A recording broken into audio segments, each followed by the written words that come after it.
while the Thunder is a great example of a team to embody, the Mavericks appear to be sort of falling apart 1 year removed from an NBA Finals appearance, and general manager Nico Harrison's recent presser is not helping things. So here's what we're going to do. We're going to give you a little background, and then Addisu and I, as certified political professionals and communication professionals, are going to go through this press conference and sort of look at it like game film. So the Mavericks, again, coming off a 2024 NBA Finals appearance, were 26-23 before trading Luka Doncic, and then lost 20 of their final 33 games to finish 39-43, good for 10th place. An alarming number of injuries arguably derailed Dallas this season, but so too did the Doncic trade. This entire PR nightmare would have been preventable if Harrison had just had his press conference about this trade in Dallas immediately after it took place, or at least it would have been less bad, probably.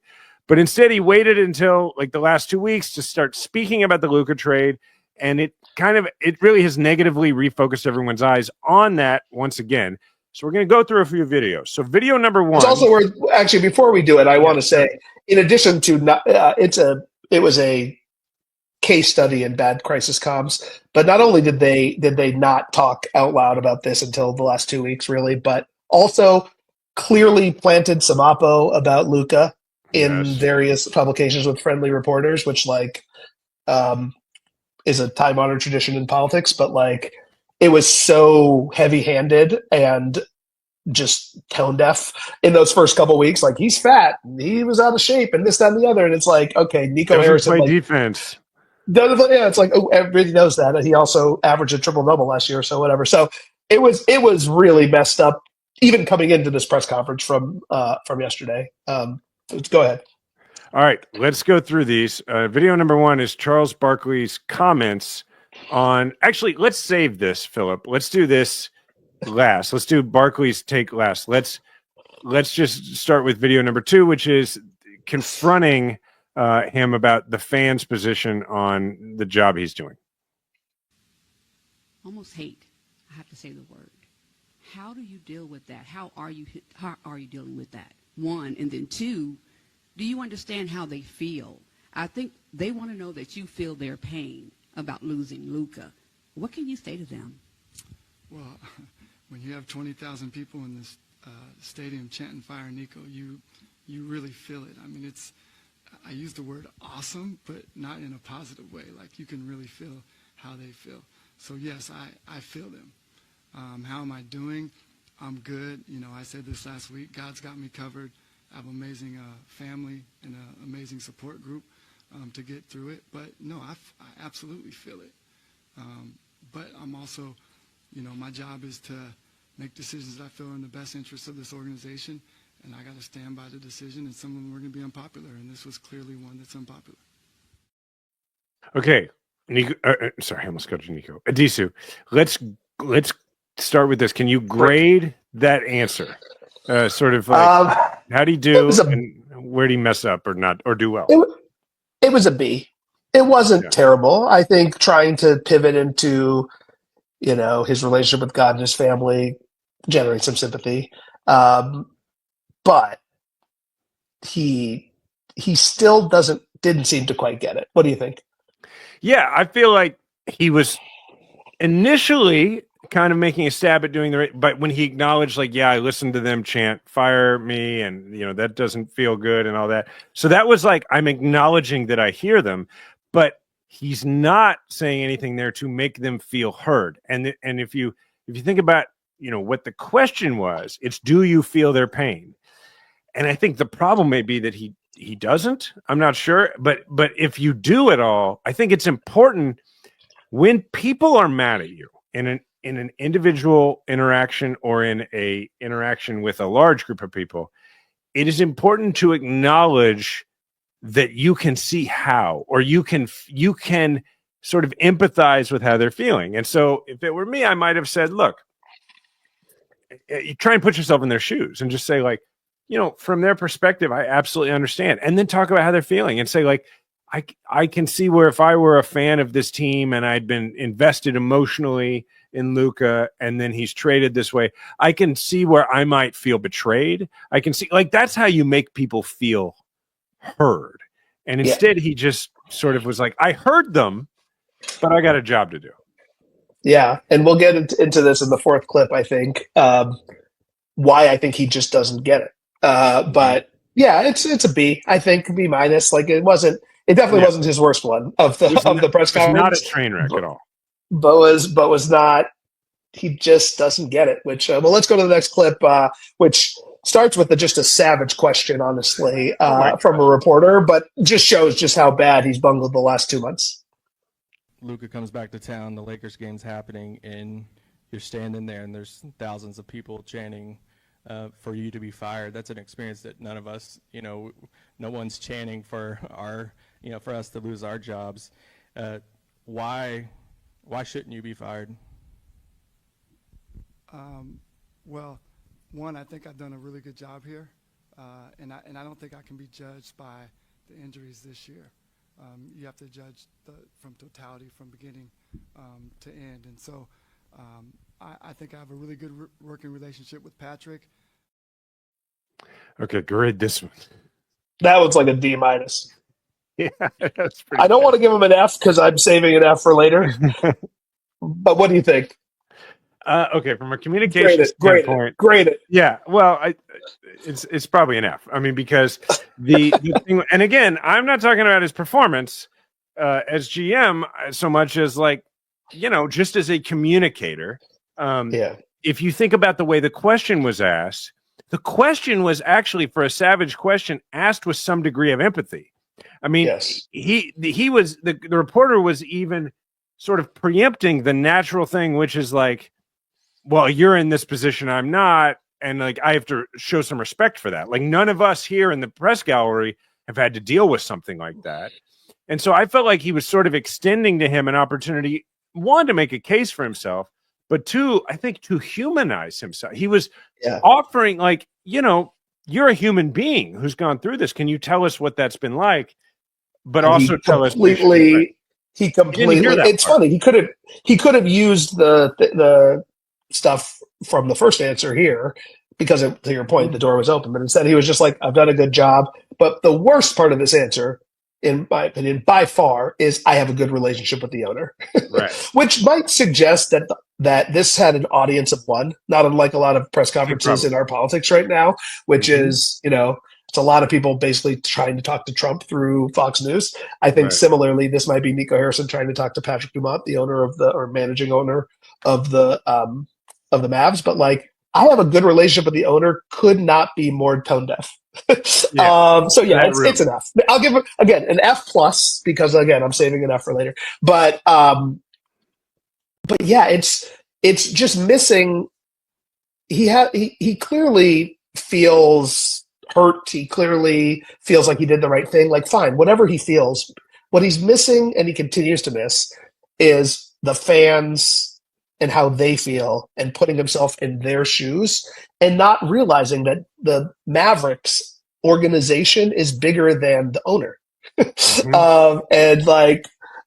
it's bigger than even the employees for the Mavericks, including the players. The fans are part of the organization, and they are the fuel through which the organization and the team goes. So, it's an F.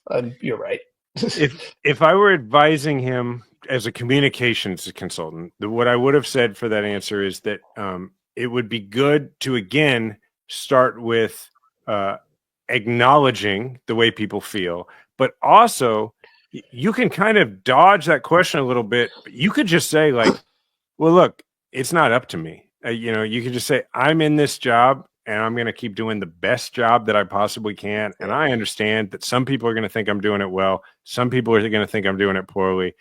I can only control what I can control, and I can keep trying to do the best that I can. And if I spend my time worrying about whether or not I'm going to be fired, then I'm not doing my job very well. You could have just said that and move on. It wouldn't have been an A+ answer, but it would have been a reasonable answer that would be hard to argue with. But I would, if I were him, I would have said something like that, but I probably would have prefaced it with, again, I understand why people feel that way. And if I were a fan of the team and I were looking for us to, be immediately competitive at all times, then I might want that too.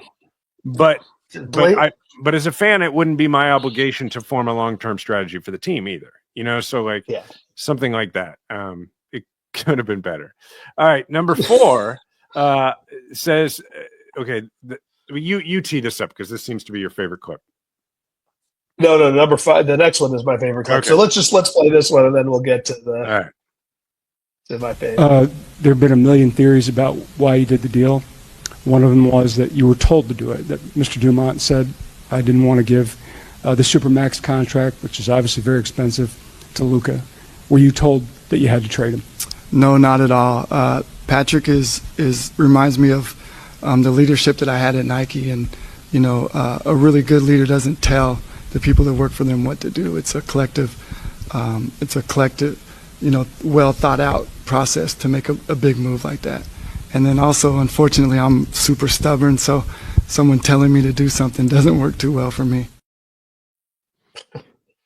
I felt like the first 80% of that answer was a perfectly fine, like kind of the only thing you can say.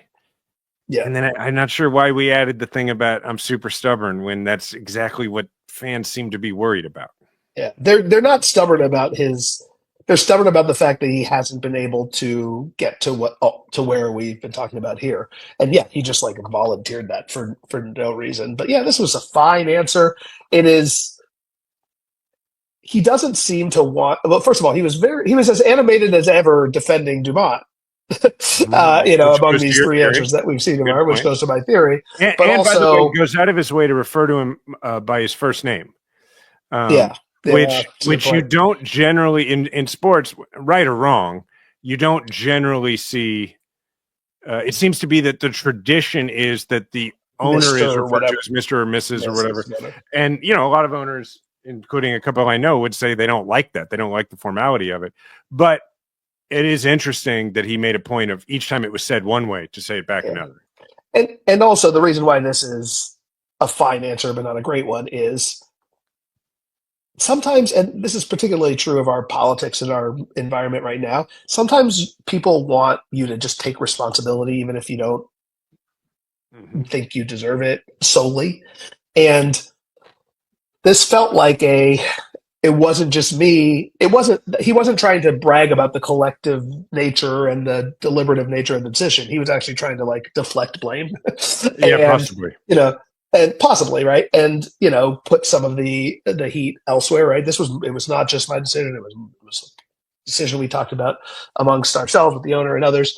And I do think that falling on your sword, this is true in marriage, this is true in any number of places. Like sometimes you just do it because even if you don't feel like you deserve it, it is what diffuses the moment. And that's true in politics too. Mm-hmm. Like you might not, voters don't necessarily have the capacity to stick around and learn the whole justification. And so it's better just to be like, I did it and I'm sorry, as opposed to try to explain away or do everybody's least favorite political apology, which is I'm sorry if you were offended, which kind of feels like this is like the I'm sorry if you were offended kind of answer as opposed to like the true contrition.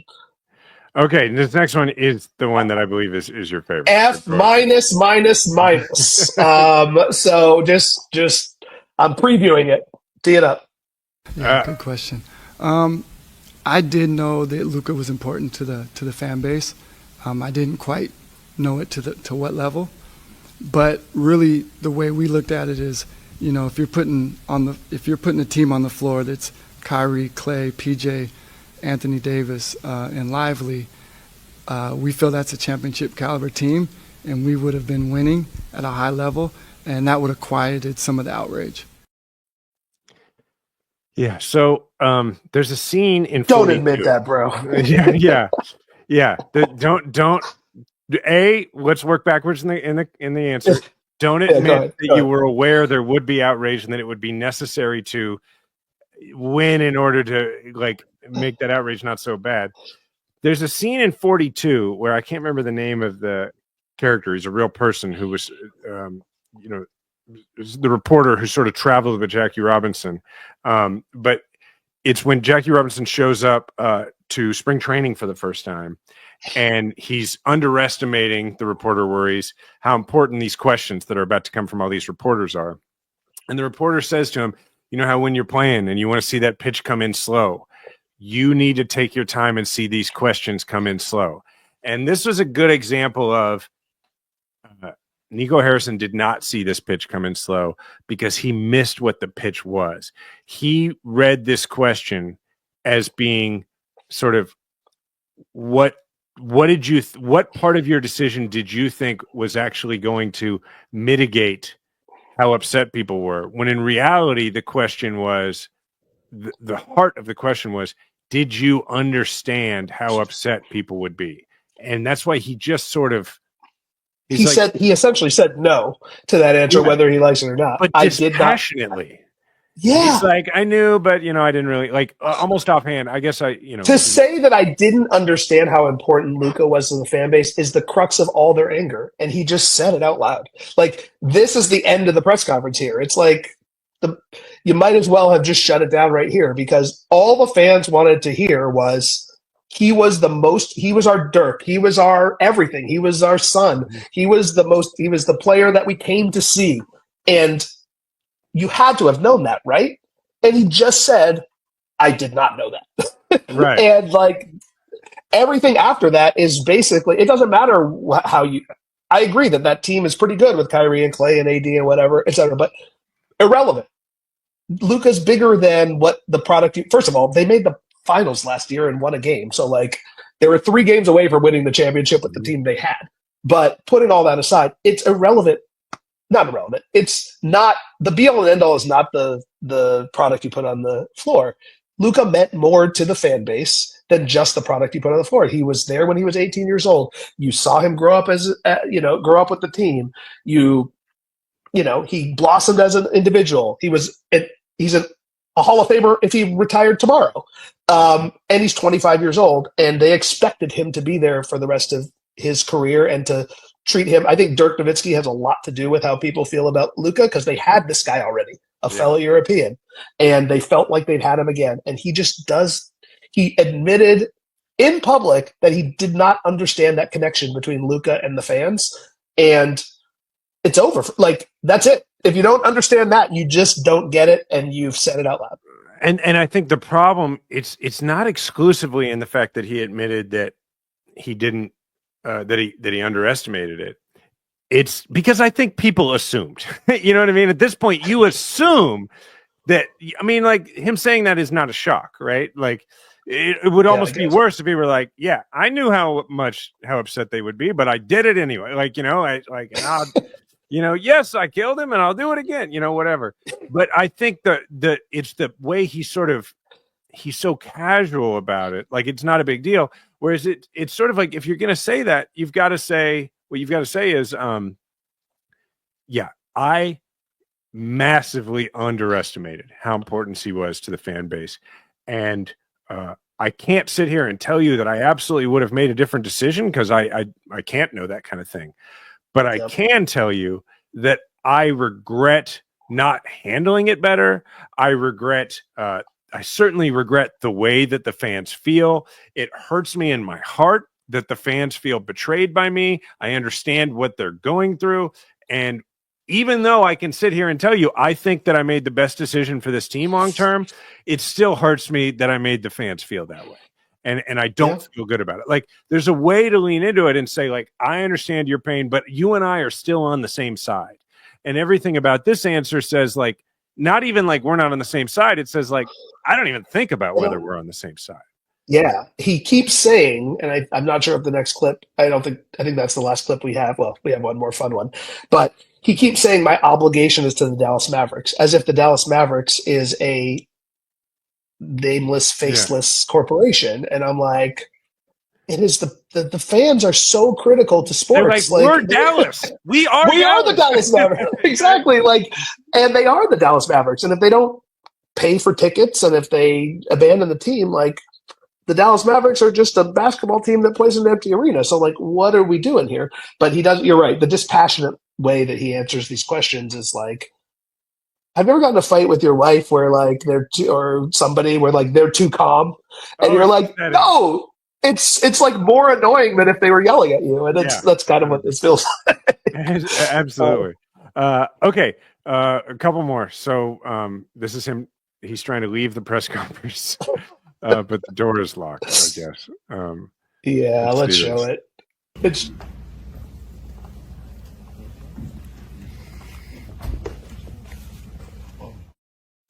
an unfortunate thing. It just happens sometimes. Nothing really. I know.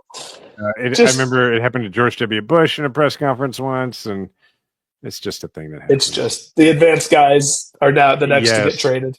Yeah, that's right. Okay, last one. Let's see what Charles Barkley said about all this.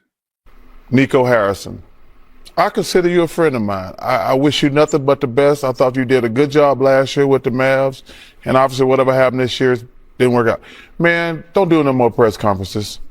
Like, I don't even know what you're doing. I really don't. Like, I got sympathy and love for you, but I have zero idea what you're trying to do. This war is over, brother. You got to taking the L. I hope you keep your job. I hope that team get healthy, but man, don't do any more interviews. Please don't. It's perfect. And it gets to the point of what I'm trying to do here, which is I'm not here to criticize this dude in this really hard job. But what we bring to this show is like this expertise in this other world where I feel like we could be helpful to people like this. And, I found out yesterday that they fired Nico. I don't think fired, but their PR rep had left the team around the same time that Nico Harrison came. Again, I don't know if those are connected. I don't want to speculate, but it was on Zach Lowe's new podcast I listened to yesterday, and I bet you somewhere, they're wishing that guy was around because apparently he was a great PR rep. But yeah, it's politics, man. This is politics. Like, this is as politics as it comes. He is in a public relations crisis of 2 months where he is the antagonist for an entire city, an entire fan base, the paying customers for his product, and continues to get it wrong. So Charles Barkley is right. I don't want him to lose his job. Like, I will say the Mavs fully healthy, which won't happen until next spring because Kyrie tore his ACL and Anthony Davis is never healthy. But like, the Mavs fully healthy are a good team, probably definitely a playoff team.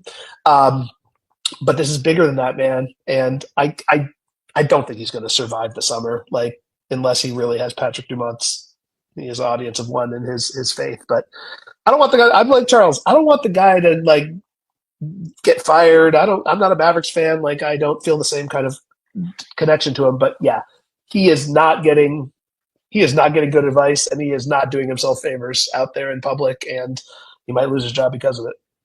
You're totally right. It is politics, and more than that, it's local politics. And despite what people think, local politics is sometimes the hardest politics because it hits the closest to home. It's where the passions are the deepest. If you don't believe that, show up to a meeting where people are talking about whether to put in a dog park or like talk to people whose trash didn't get picked up, and that's what this is. He is, in many ways, he has a local constituency. And the thing he's in charge of is in many ways something that people are more passionate about than almost anything else in local politics. And the worst thing you can appear to be is out of touch and uncaring. I can't speak to whether the guy's out of touch. I highly doubt he's uncaring, but his problem is he's coming across that way.